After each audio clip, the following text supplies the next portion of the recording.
modalidad, así que tenganme poquita paciencia. Pero pues aquí vamos.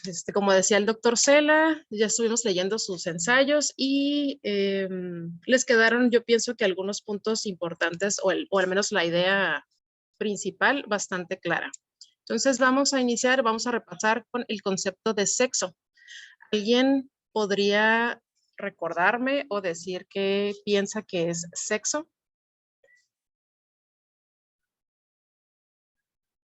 No. Bueno, entonces vamos a empezar con la definición.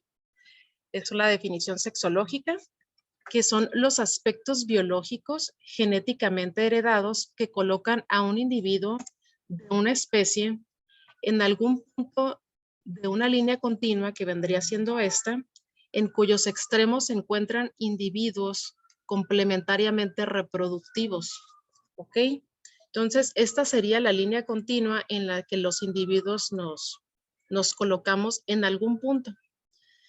En este punto sería una mujer o un individuo de género femenino que es reproductiva. Y en este otro extremo está un hombre reproductivo o un individuo del sexo masculino reproductivo. ¿Va? Entonces, en esta línea de en medio serían las personas intersexuales, o sea, puramente intersexual. Sin embargo, existen muchos otros puntos en este continuo. Por ejemplo, en este punto podría encontrarse una persona con síndrome de Turner y en este otro punto podría encontrarse una persona con síndrome de Klinefelter, que son estados intersexuales, es decir, que no se encuentran exactamente en los extremos.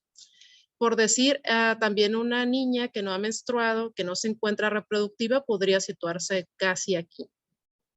Y o una mujer que posterior a su climaterio también se podría encontrar casi aquí porque no se encuentra en su etapa reproductiva. ¿Sí vamos con eso? Va. Okay. Entonces, tenemos que el sexo tiene estas dimensiones o estos factores. O sea, se compone de todas estas cosas. Lo primero sería lo cromosómico o génico, es decir, si tiene cromosomas o cariotipo XX o XY. Posteriormente están las gónadas, si tiene testículos u ovarios. Anteriormente hablábamos de genitales, sin embargo, la tendencia actual es decir órganos sexuales pélvicos externos, se abrevia como OSPES. Si tienes pene o vulva, o los órganos sexuales pélvicos internos, si hay útero, testículos, ovarios y todo lo demás, ¿no? El sexo también sería hormonal, que viene básicamente de las gónadas, y fenotípico, es decir, lo que alcanzamos a ver, que es cómo identificamos a un macho o una hembra de una especie.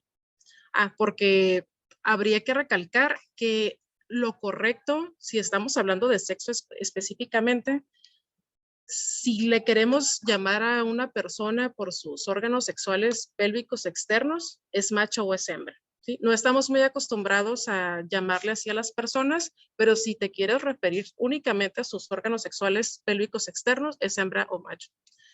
Va, entonces, el dimorfismo corporal. ¿Alguien sabe qué es dimorfismo? ¿No? Bueno, el dimorfismo es una situación que se presenta de dos maneras. En este caso vamos a hablar de dimorfismo corporal. Entonces, en los seres sexuados tenemos que presentan dimorfismo corporal algunas especies, no todas. Por ejemplo, vemos que generalmente en las aves el macho es más llamativo, tiene su plumaje más llamativo que el de las hembras. Tiene su cresta más grande, tiene de mayor volumen. Algunos peces también, el macho es mucho más colorido y más llamativo. En algunos insectos no, por ejemplo, esta que está aquí, la mantis religiosa grande, es la hembra y aquí la está montando un macho, que posteriormente se lo va a comer, por cierto. Entonces, no en todas las especies tenemos el mismo dimorfismo corporal. Por ejemplo, los perros y los gatos, si vemos un perro a lo lejos, si no le estamos viendo sus órganos sexuales, no sabemos si es hembra o macho por lo regular, a menos de que veamos que tiene las mamas péndulas una perrita, o o que le veamos el pene. De ahí en fuera casi no podemos diferenciar si es hembra o macho. Las personas, si se fijan, pueden variar también mucho en su dimorfismo. Hay personas que tienen, hay mujeres que tienen las mamas y las curvas muy notorias, su pelvis, pero hay mujeres que no son así. O hay hombres que son muy musculosos, muy grandes, pero puede ser un hombre bajito y delgado. Entonces, no tenemos un dimorfismo muy claro los seres humanos.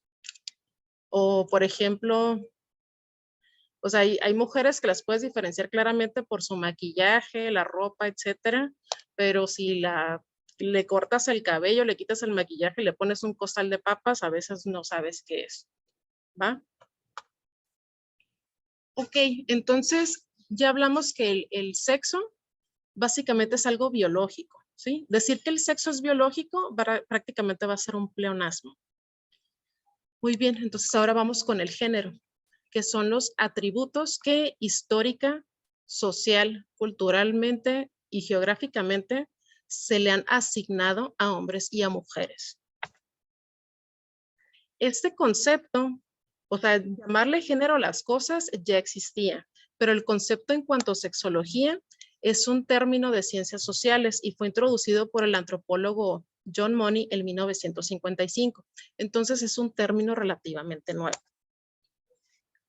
Entonces, en cuanto a género, como dice que son los atributos que se le han asignado a hombres y mujeres, podemos ver diferentes atributos. Por ejemplo, en cuanto a funciones, se tiene establecido por lo regular en nuestra sociedad occidental que el hombre provee y la mujer es cuidadora, o la mujer limpia la casa, la mujer cocina, el hombre, no sé, arregla el carro o realiza algunas cuestiones mecánicas en casa. También esperamos que los hombres y las mujeres sean diferentes en cuanto a actitudes. Por ejemplo, en cuanto al hombre, esperamos que sea más racional, fuerte y asertivo que a una mujer. Y de la mujer estamos esperando que sea muy emotiva, que sea solidaria, paciente. Pero la verdad es que son características que puede tener cualquier persona. No necesariamente tienes que ser hombre o mujer para tenerlas. También se nos ha asignado o espera la sociedad que nosotros hablemos de una manera particular, que nos vestamos. Perdón. Elisa, tiempo. Ajá. Me desconecté un rato por el internet. ¿Ustedes también, muchachos? ¿No? ¿Ustedes sí están bien? Sí, Ok, entonces continúa. No hay problema. Ok. Bueno, Perdón la entonces, interrupción. no te preocupes. Está bien la grabación entonces. Muy bien. Ok, entonces también podemos tener diferentes maneras de hablar, de vestir, caminar, pensar, relacionarnos conforme a lo que está esperando la sociedad que hagamos nosotros. Entonces ya nos quedó claro, una cosa es sexo y otra cosa es género, ¿correcto? Bien, entonces esta persona, John Money, determinó que no necesariamente hay una correlación entre el cuerpo con el que nace una persona y la personalidad que desarrolla posteriormente. Es decir, las mujeres podemos ser racionales, fuertes y asertivas, y un hombre también puede ser cuidador y también puede cocinar y también puede limpiar la casa. O sea, o podemos disfrutar de diferentes cosas que actualmente ya estamos más abiertos la sociedad a esas cosas, ¿no?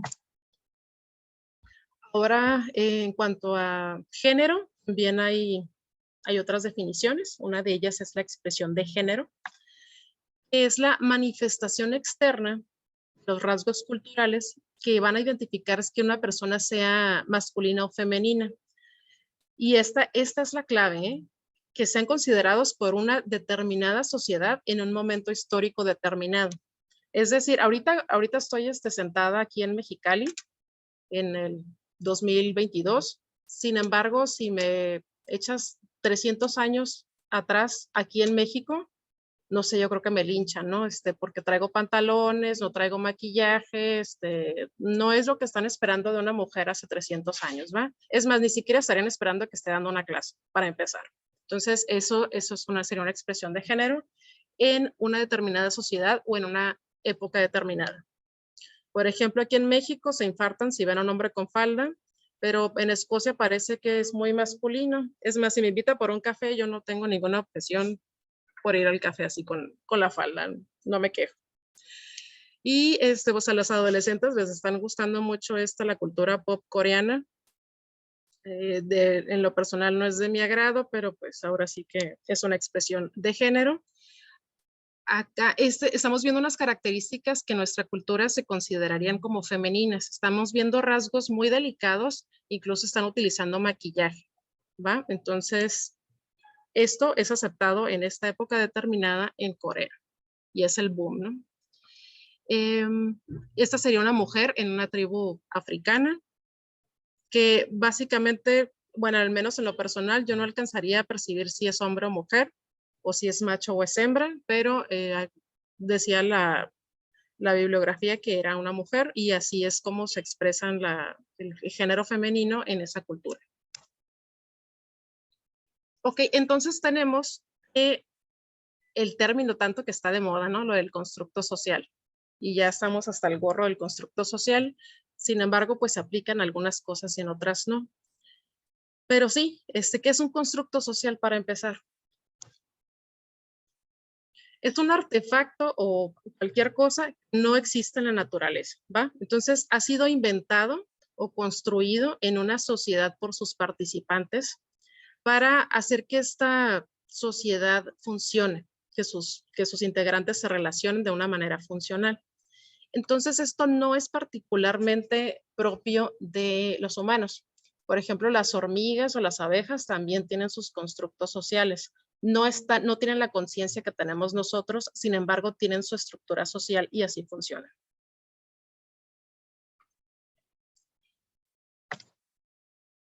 Entonces está la propuesta. Si nosotros construimos el género, ¿lo podemos destruir? ¿Ustedes qué piensan?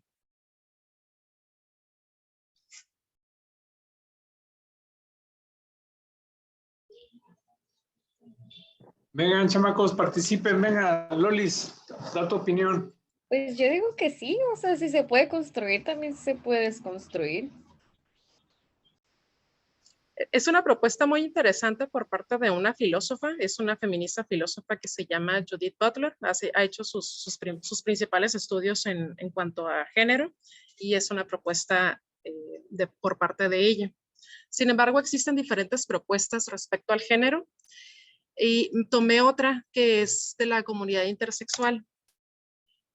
Ellos, no sé si por mostrarse respetuosos ante la sociedad, dicen que no están buscando que se destruya el género, sino que las personas sean libres para decidir sobre sus cuerpos.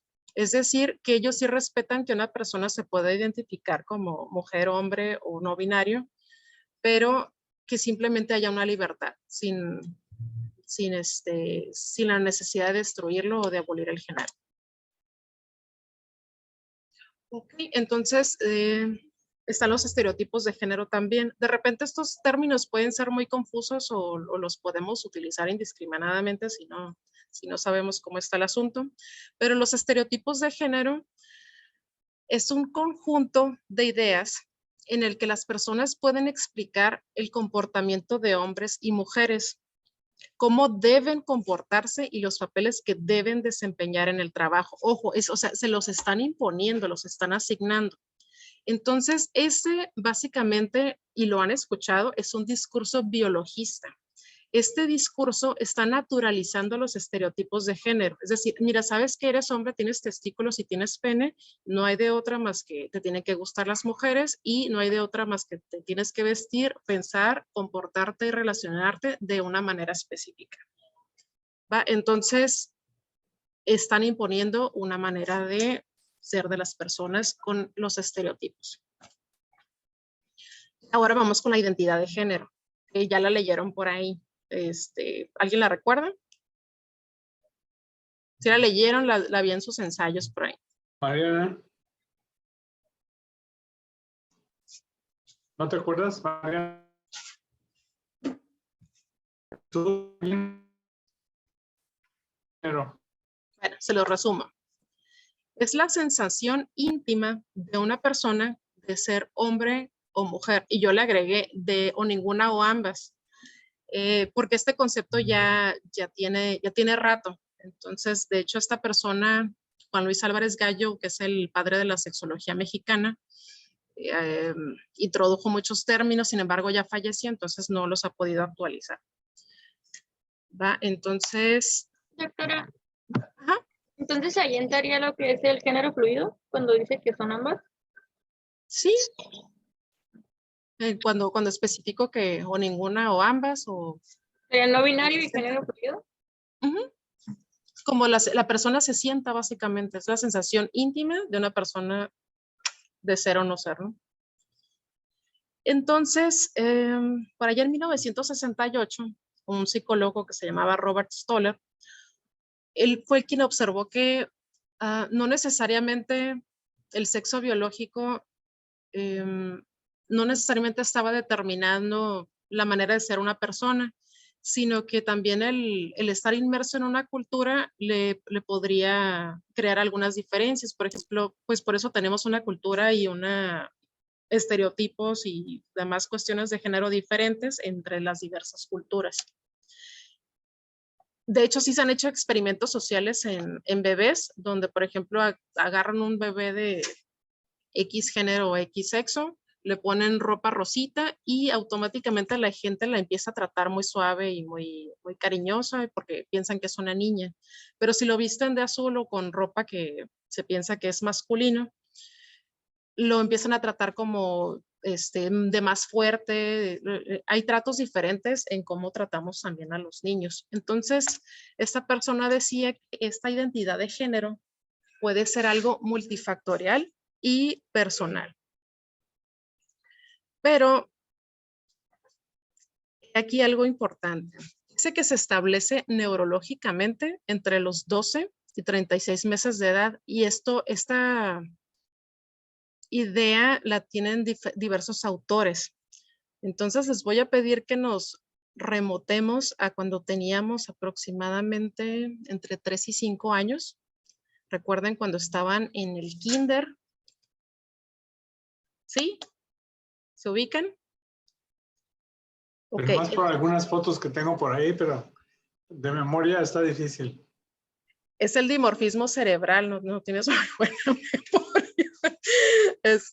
Bueno, entonces ya estamos allá en el kinder y van a recordar que es en esa edad en que nos empiezan a platicar que mamá no tiene pene y que papá sí.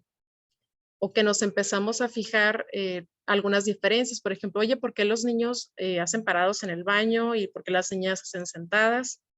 Y empezamos a notar esas diferencias. ¿Sí recuerdan algo de eso?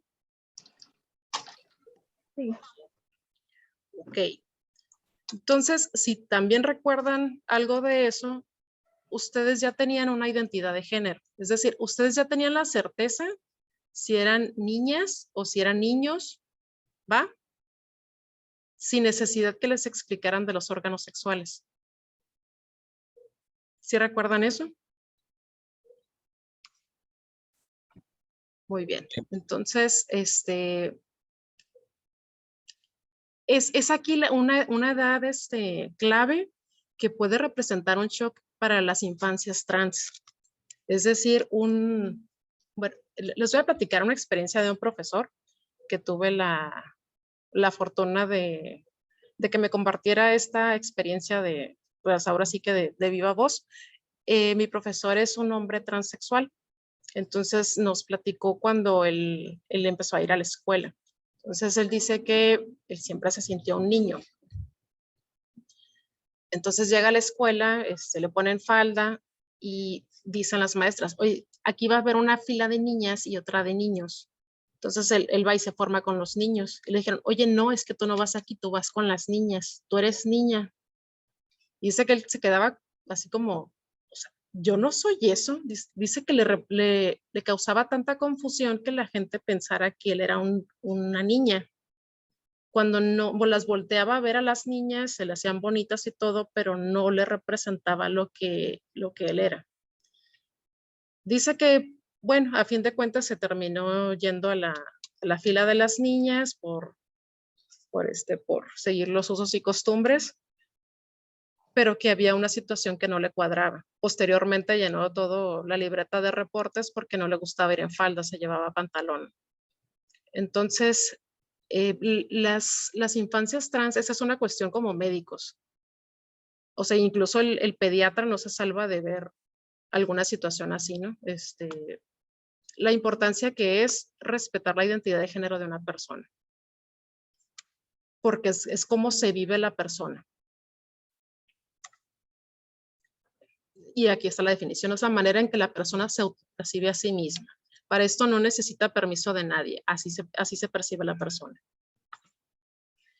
Bien, entonces les había comentado, bueno, el título decía que la transexualidad está dentro de un término paraguas, que es el término transgénero. Y aquí el término transgénero cubre a todas estas entidades, transexual, travesti, el género queer y sin género. Entonces, transgénero, ¿qué significa? Solamente significa que es una persona cuya identidad de género, expresión o conducta no necesariamente se asocia con el sexo que se le asignó al nacer. Entonces, de aquí derivan, a la izquierda del paraguas están los transgéneros binarios y a la derecha del paraguas van a estar los no binarios, que es lo que me estaba preguntando aquí la compañera. Entonces, el transexual básicamente es una persona que se identifica con el género opuesto al sexo que se le asignó al nacer. Es decir, si yo tengo vulva, me identifico como hombre, y si yo tengo pene, me identifico como mujer. Entonces, se le llama mujer trans a una persona que tiene pene y se identifica como mujer, y el hombre trans a a una persona con vulva que se identifica como hombre. ¿Estamos bien ahí? Bien, entonces travesti, a diferencia de transexual, que suelen confundirse bastante y que si no se indaga o no se conoce la persona, a lo mejor no hay mucha manera de saber la diferencia. Viene del italiano travestire, que significa disfrazarse. O sea, solamente significa disfrazarse. Pero en términos de sexología lo vamos a asociar a una persona que cuenta con una identidad de género. Eso es lo importante. O sea, por ejemplo, yo soy mujer cisgénero, pero a lo mejor me gusta vestirme de hombre. Es más, todas las personas o la mayoría de las personas en nuestra sociedad nos hemos travestido en algún momento, en Halloween o en alguna fiesta o X, ¿no? Entonces puede haber diferentes tipos de travestismo, como por ejemplo un profesional que se viste en las noches para dar un show travesti, o una persona que simplemente le gusta utilizar prendas. Es más, puede llegar una persona totalmente travestida de mujer y decirte, hola, pues es que soy Rubén y si soy heterosexual me gustan las mujeres. Y probablemente nos saque un cortocircuito mental, pero es una persona que se identifica como hombre y está travestida. Puede ser un travestismo parcial, es decir, a lo mejor nada más me gusta traer una prenda del otro género. He visto, y les va a tocar en el internado, de verdad les va a tocar, que de repente desvistes al paciente porque va a entrar a cirugía urgente y trae tanga de mujer. De verdad pasa, o calcetines de corazoncitos y no sé qué tantas cosas. Pasa muy frecuente. Y de repente les da pena y nada, es como que de repente se vuelve un momento muy incómodo, nadie quiere comentarle de los calzones ni de los calcetines, ni el médico ni el paciente, ¿no? Bueno, entonces de este lado tenemos a los no binarios, que vendría siendo el género queer. Queer significa raro. Básicamente es como que todo lo que no pueden encasillar en algo lo meten en queer. Estas personas se caracterizan porque, o sea, no dicen que no tienen un género, sino que o tienen los dos. Por ejemplo, el bigénero dice, sabes que yo tengo los dos géneros. El de mi género es a cómo se sienta. Sabes que yo me siento hoy mujer y mañana me siento hombre o no sé. El género fluido también. Fluyen entre ambos géneros y la persona sin género no tiene ninguna de las dos. Dice, sabes que yo no soy ni hombre ni mujer. Pero bueno, hay veces que ni saben cómo identificarse y se la pasan brincando de un lado al otro. Ahorita están como que muy, muy sonados los genderqueer y los no binarios. Pero que sí existen, y todavía existen más, nada más que me fui como que por lo más básico. ¿Hasta aquí vamos bien? Sí. Entonces, esto es muy importante. Ninguno de estos casos se puede asumir la preferencia sexual de la persona. Es decir, si yo soy una mujer trans, me pueden gustar otras mujeres, ¿va? No necesariamente quiere decir que me gustan los hombres. O yo, por ejemplo, yo soy no binario, pero soy ginefílica. Quiere decir que me gustan las mujeres. O prefiero que mi pareja tenga hombre, o sabes que la verdad es que no me interesa y soy bisexual o soy pansexual. Entonces, en ninguno de estos casos se puede asumir la preferencia sexual de la persona.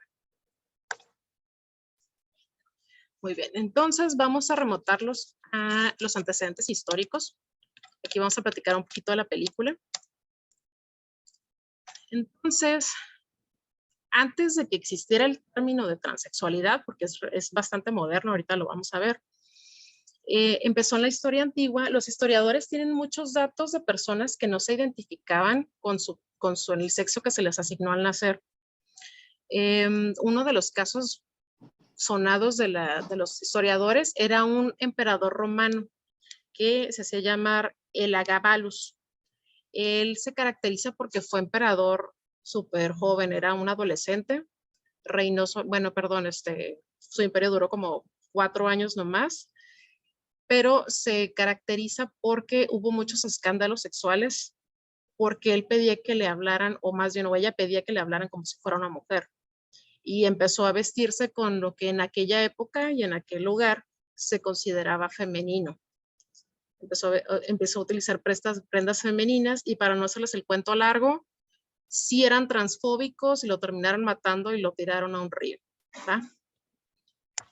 Pero pues afortunadamente no en toda la historia antigua han sido transfóbicos. Los Ishra es una comunidad en Asia, en la India. Estas personas se consideran el tercer género de allá de Asia y es una comunidad bastante grande. Son personas que nacieron con pene y se identifican, bueno, más bien, se identifican no como hombre ni como mujer, pero usan prendas femeninas, son muy bien aceptados en su sociedad y son parte importante de los rituales religiosos de esa comunidad. Muy bien, entonces la primera vez que se utilizó el término de transexual fue por el médico, sexólogo alemán, judío, cineasta y una bola de cosas, Magnus Hirschfeld, en 1923, ¿va? O sea, hace casi 100 años, hace 99 años se introdujo ese término. Entonces, adivinen qué, esta persona fue el sexólogo que supervisó la cirugía de Lili Elbe. Lili Elbe fue la primera persona que se tiene conocimiento que se realizó una cirugía de cambio de sexo. La película la resume mucho, sin embargo, esa persona pasó por 5 cirugías. La primera cirugía fue una extirpación de sus órganos masculinos. Y la quinta cirugía fue por la complicación por la que ella falleció. En la quinta cirugía se intentó un trasplante de útero y ya se había intentado un trasplante de ovarios con rechazos. Entonces, hasta la fecha no se considera una buena idea, no es algo que se haga en la actualidad. Pero bueno, la primera donde se extirparon los órganos sexuales fue supervisada por Hirschfeld. Hirschfeld era un activista de los derechos homosexuales en aquella época.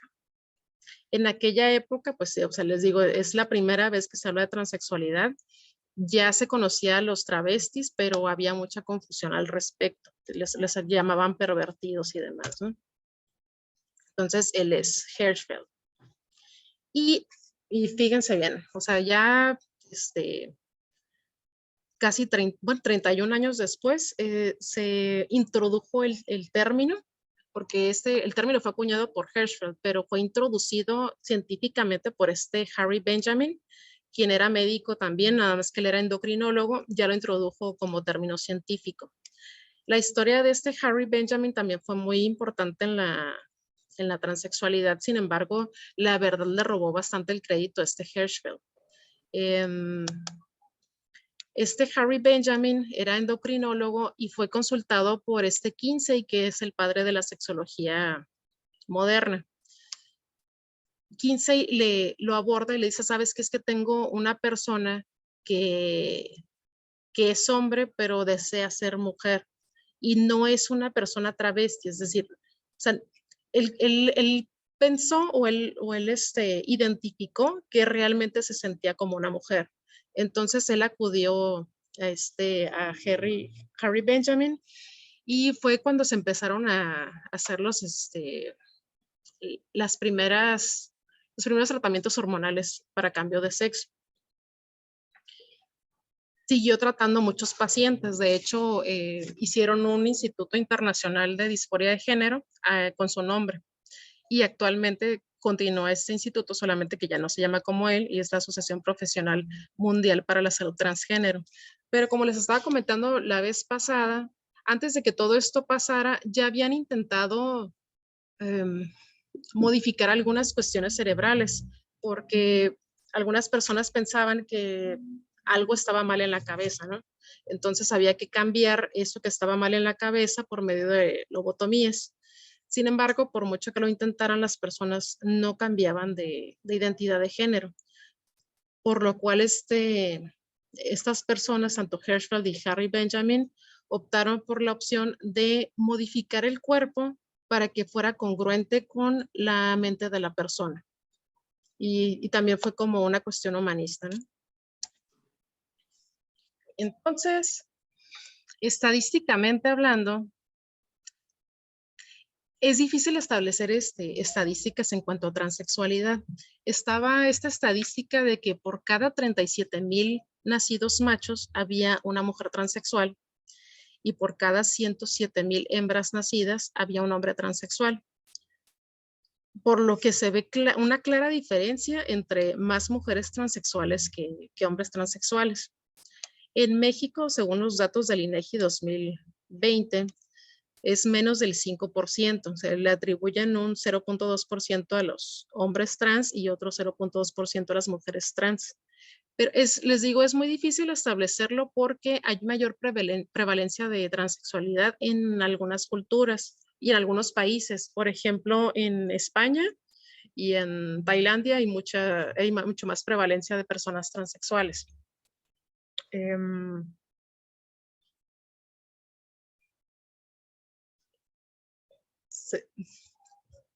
¿Han visto los casos de las prostitutas de Tailandia? ¿Los casos de qué? De las prostitutas de Tailandia. O sea, la mayoría de las prostitutas de Tailandia son transexuales o son travestis. Bueno, no sabíamos. En Bangkok es muy famoso por eso. Bien, entonces, ¿en especies no humanas existiría la transexualidad?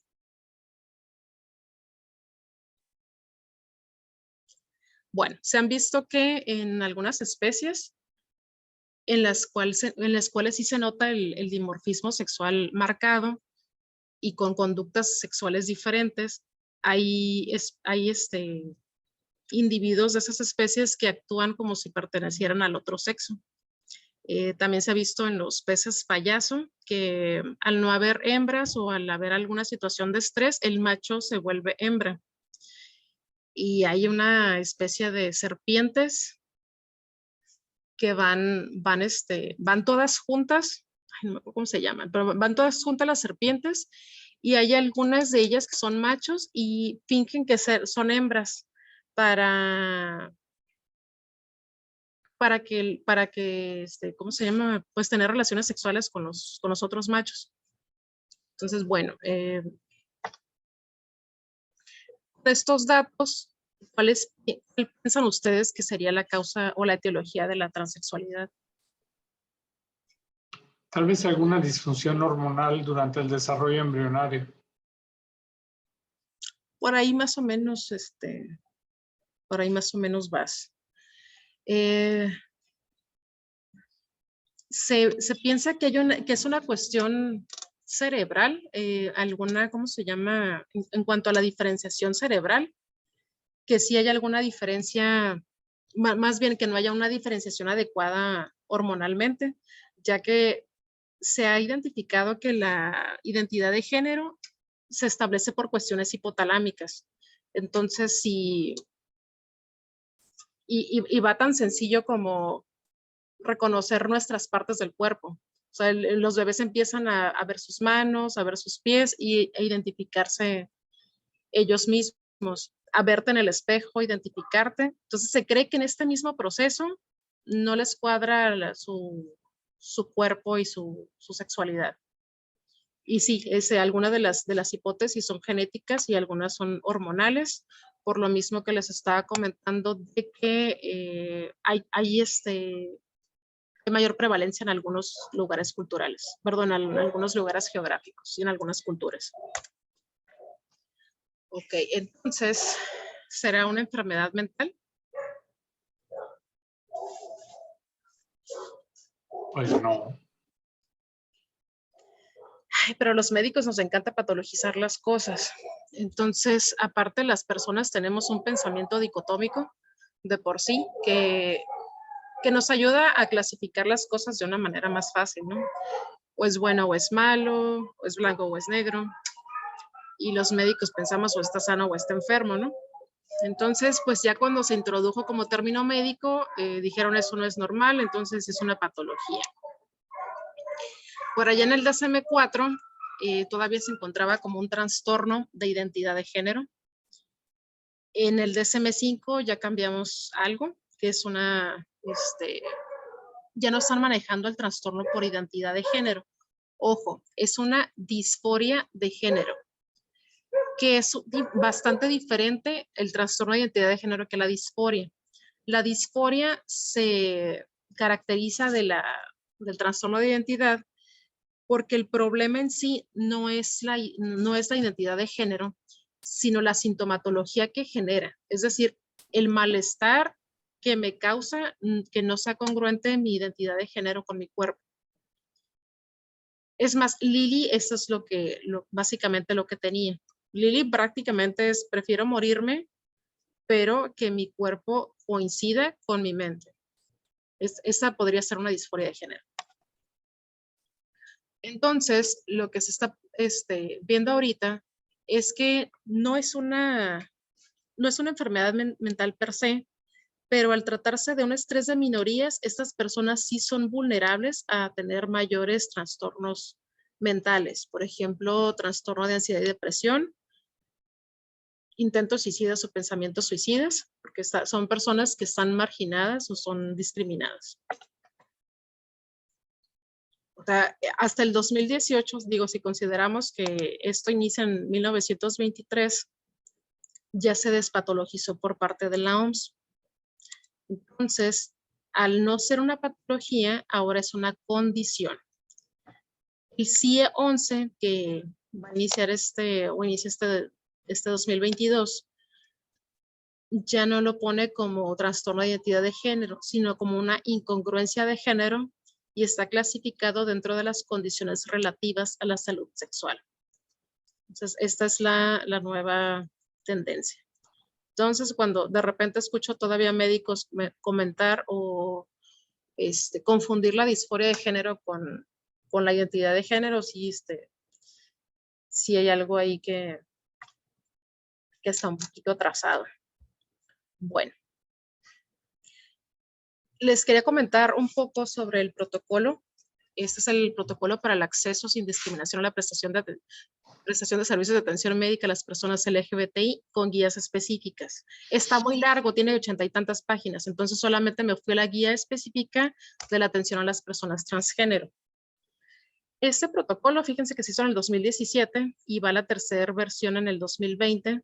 La idea de este protocolo era que se aplicara o que se aplique a todas las instituciones de salud, ya sea públicas y privadas, desde el personal de intendencia hasta el director del hospital, debería de estar actualizado con este protocolo.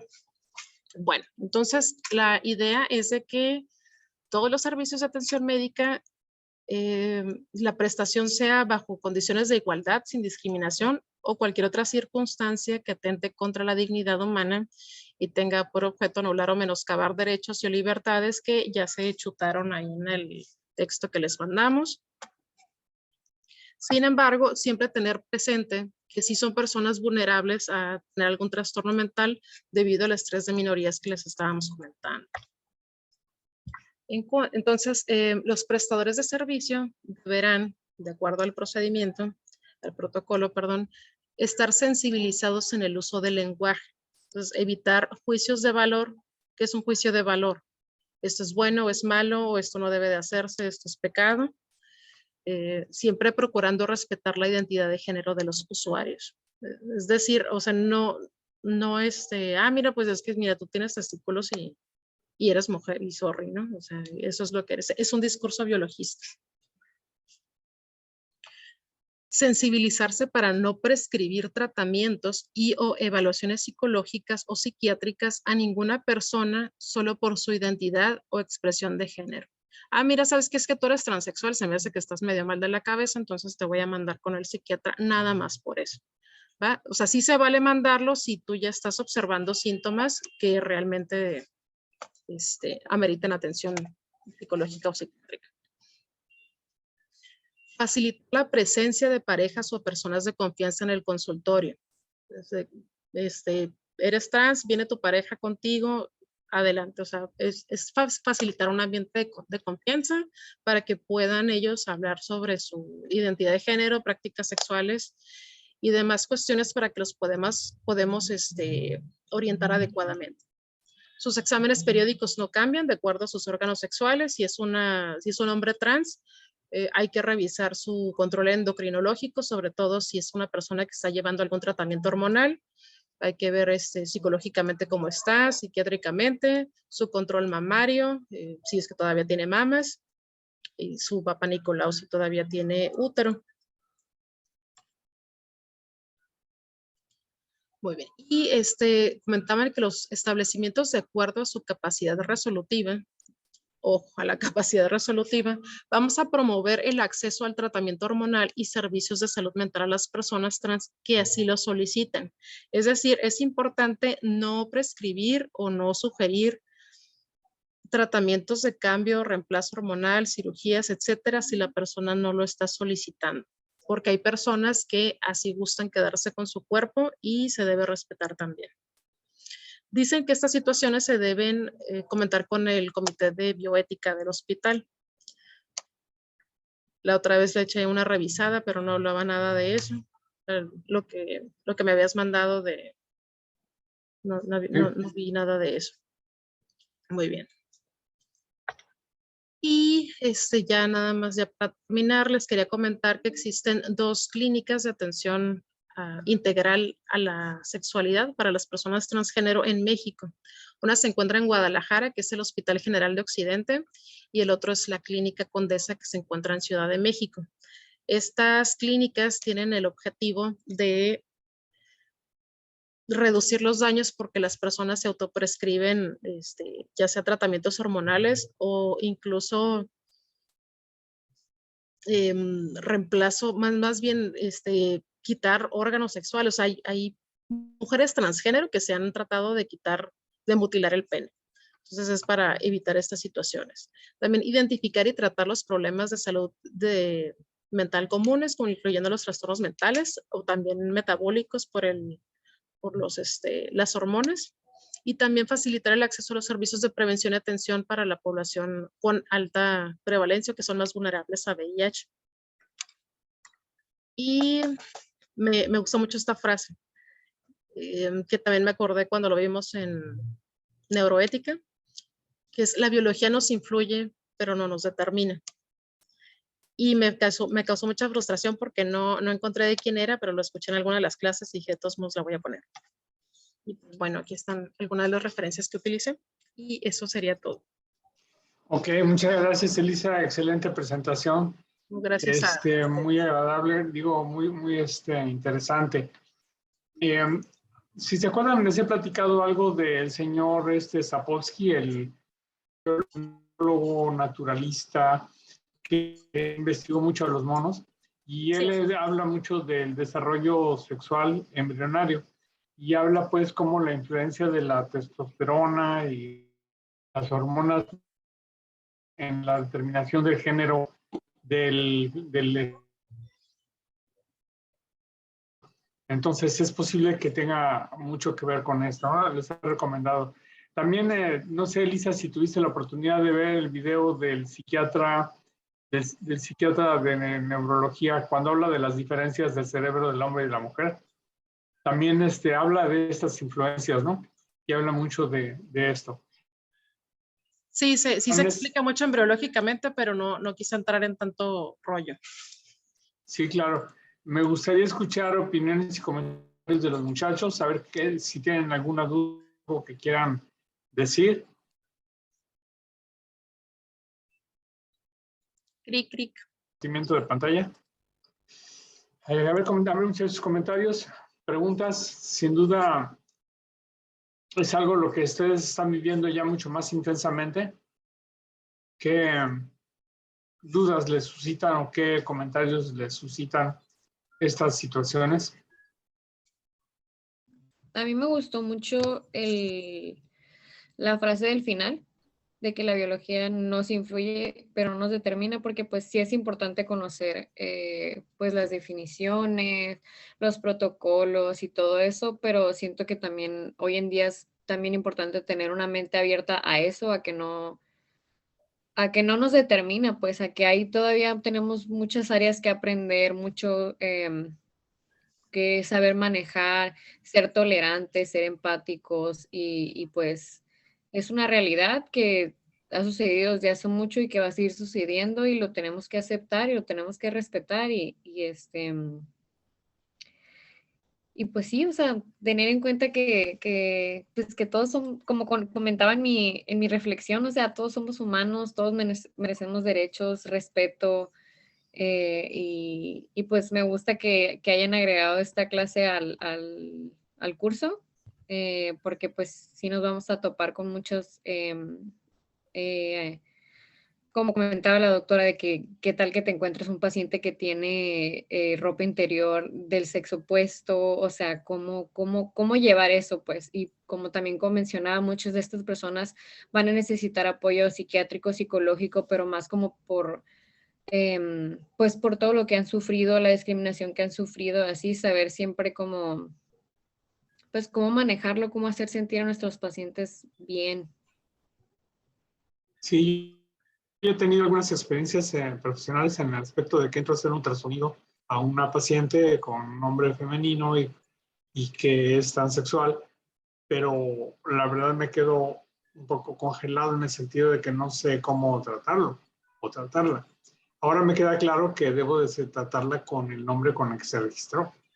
O sea, ahora me queda claro que debo de manejarla como mujer, aunque su sexo originalmente sea el masculino, o sea, hombre o macho, como si queremos usar esa terminología, que creo que va a ser difícil aceptarlo, porque, por ejemplo, si cuando estoy haciendo un ultrasonido y me están preguntando el bebé qué es, y les digo que si es macho o hembra, no creo que vaya a sonar muy bien.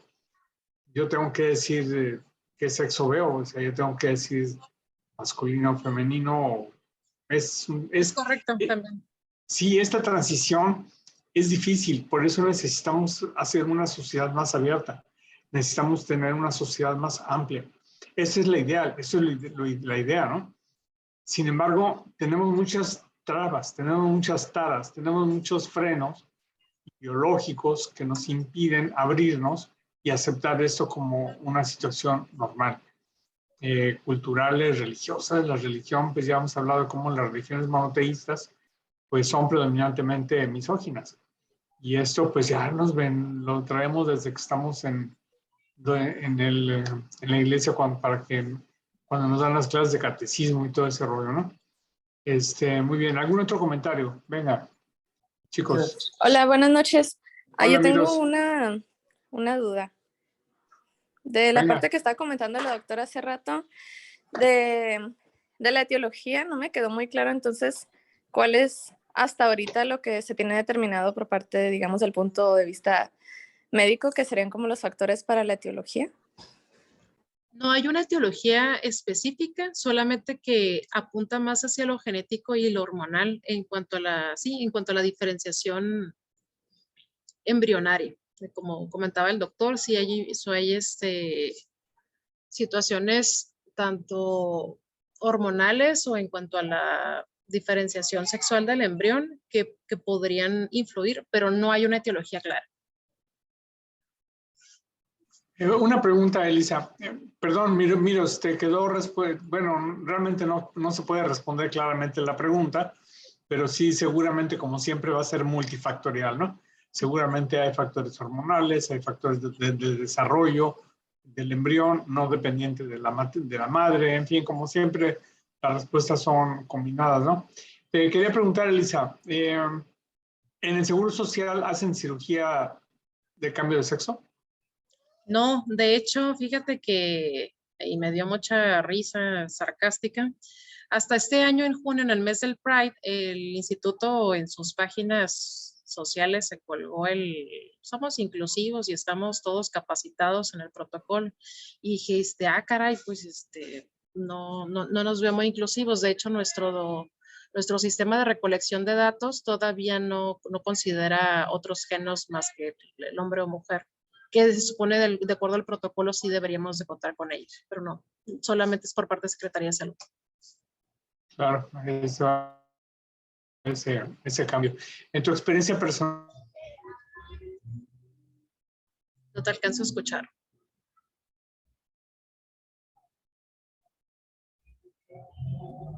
¿Alguien lo escucha? No, creo que se trabó. Desapareció.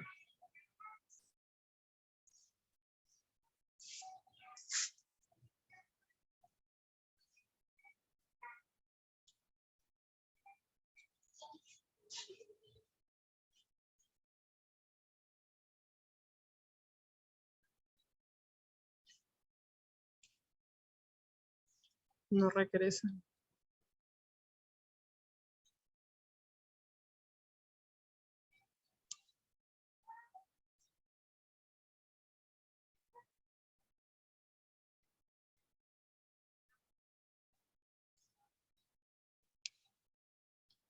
Se me está preocupando.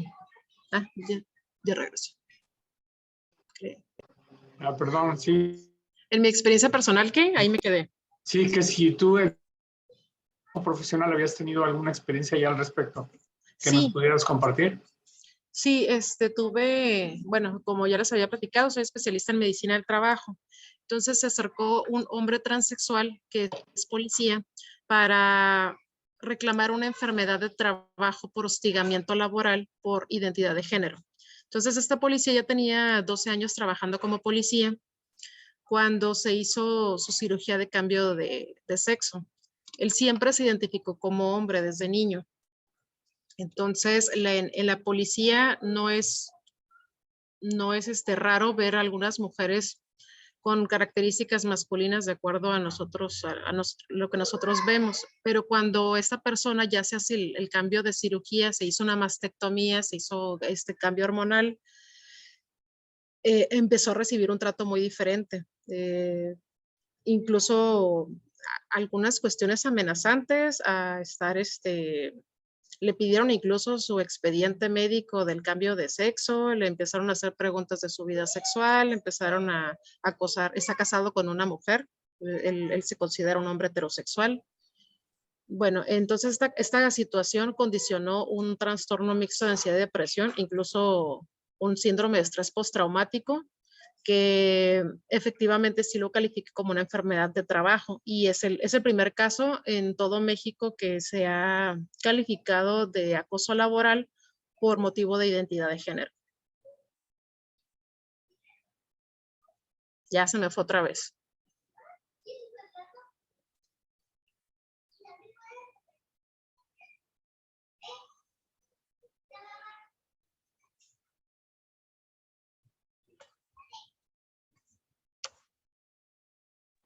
Elisa, yo tengo una duda. Ande.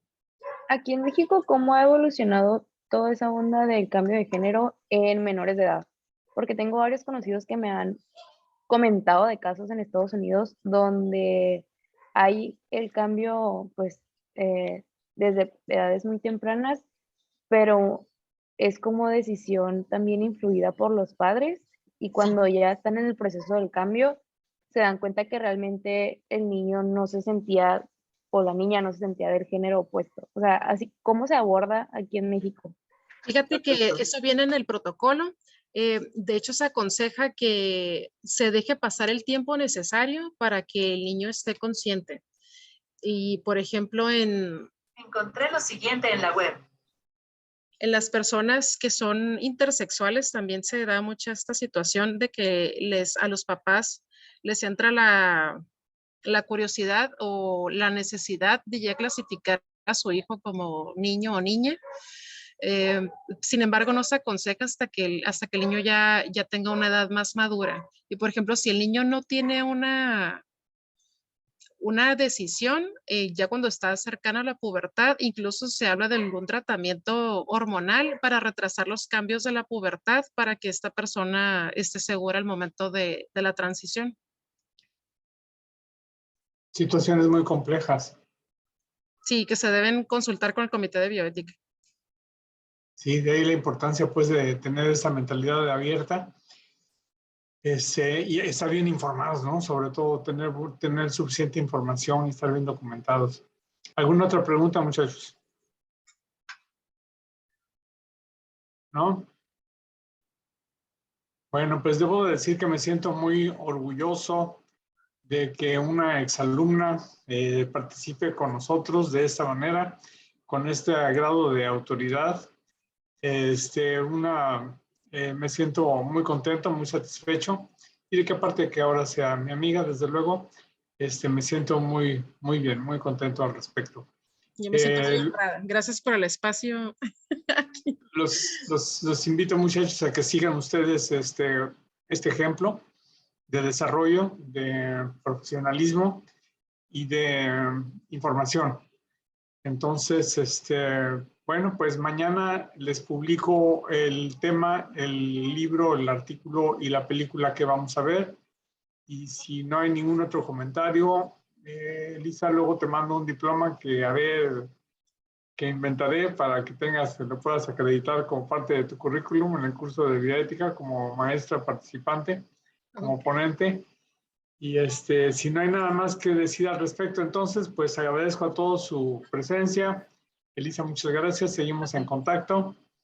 Y pues hasta luego, muchachos. Que tengan una buena noche.